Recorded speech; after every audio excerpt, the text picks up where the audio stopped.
this is Els coming in from Beamish Crafty Corner, and we're here today to finish up this book. This is like the 5th edition, 6th if you count the liner. I don't know, but it's way too many parts.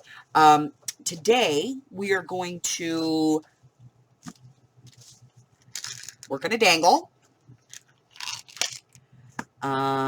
finish up some tags, and then I'm going to do a final walkthrough and show you the whole book, okay? So let's go ahead and get started. All right, so we are going to be making a dangle for the side of our book, and we're going to need a couple of tools to do that. I'm going to be using the index clips from Tim Holtz, and it looks like this, just a little metal paper clip, kind of thin. I'm going to be using some 5mm black cording. I got the stuff in my store, and I use it to bind my corset binding books and my Belgium books. And I thought there's got to be another use for it, so I'm going to be using it to make a dangle. I'm going to be using some, open up, there we go. I'm going to be using some of these jump rings. I may need a bead boring tool. I'm going to use a pair of flat nose pliers, some charms that I've selected, and some beads, okay? So let's talk about prep, and then we'll get into actually working on it. So the first thing you're going to do is you're going to take your pliers, and you can do this with by your hands if you want to, and you're just going to grab the long end of this piece and just kind of pull it up a little bit. It doesn't have to be much, just a little bit of a bend in it so that you have some separation between the two ends, okay? Let's see if I can get this to someplace where you guys can actually see that it's, see where I've separated them a little bit and I've bent that top piece forward. That's what we want to do, okay? Then I'm going to take about a yard of cording, and I'm just going to cut this into roughly 1 foot pieces. Now you can make this longer if you want to. You could make it 15 inches or 12 inches long or whatever you want. I'm going to fold them in half,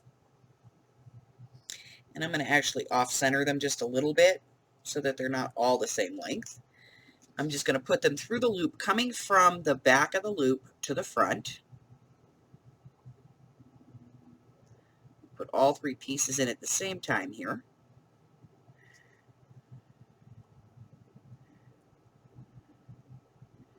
And then I'm just going to draw these through the loops, draw the tails through the loops. And then just to make sure that it's locked in, I'm going to pull each cord individually.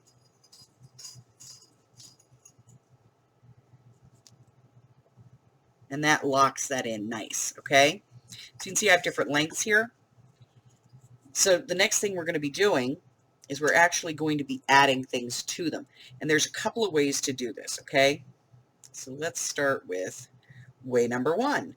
Way number 1 is to take a bead and feed the cord through it,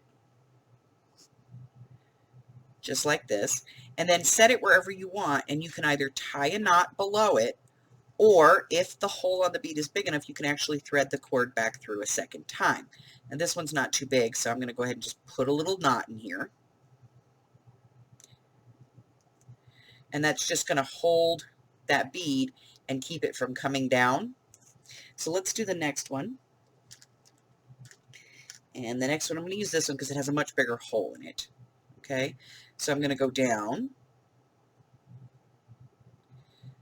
And I'm going to bring the cord back and go back through the bead a second time. And then I'm just going to decide where I want that bead to be in relation to the one above it and just pull it. And you can see there I've wrapped the cord around the bead. See the piece of cording going around? That's the easiest way to do it. Now if I want to add a charm to the bottom, all I'm going to do is put my bead on, let it go all the way up, and I'm going to get one of these little jump rings, and I'm going to make sure that the ends are together. I'm going to put the jump bead jump ring on. And then I'm going to go ahead and tie the knot where I want this to be.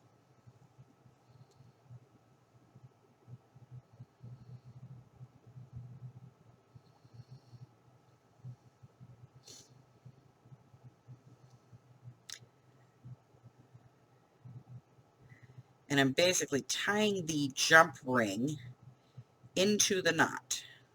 Okay? And then I'll use my pliers. I'm going to bring that down. I'm going to grab on the end with my pliers and just pull it really tight. Okay? And then I can cut off that extra thread, or I can feed it up back to the bead, whatever I want to do.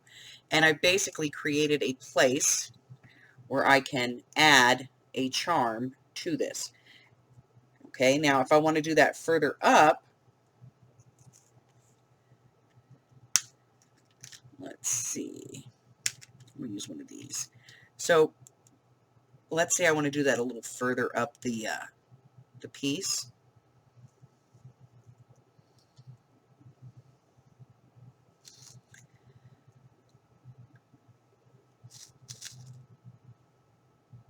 And put my jump ring, making sure that my ends are together.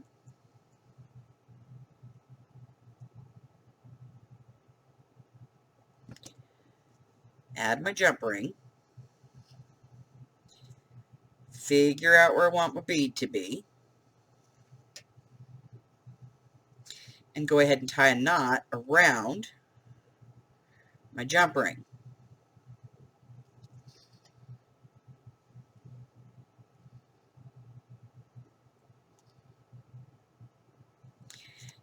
And then I can add another bead below it.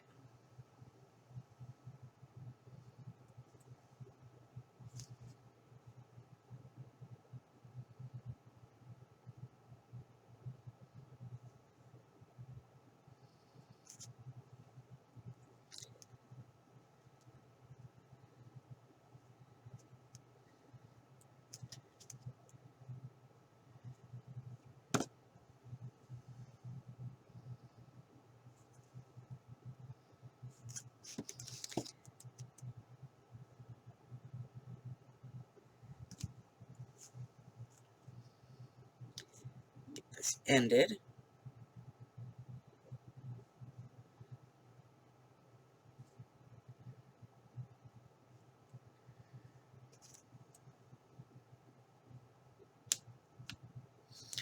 And to end that, all I'm doing is feeding my cord back in and then cutting it at the top of my bead.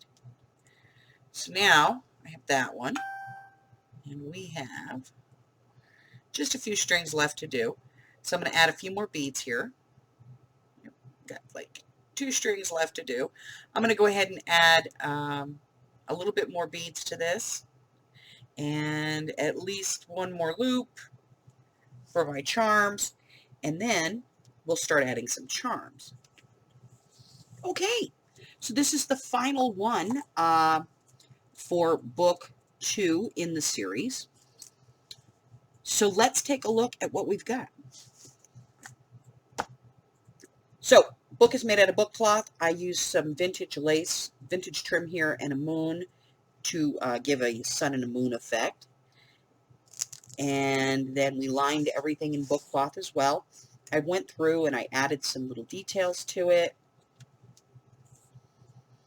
And we put in some journal cards, and we have some mini tags, and some tabs, and some big journaling space.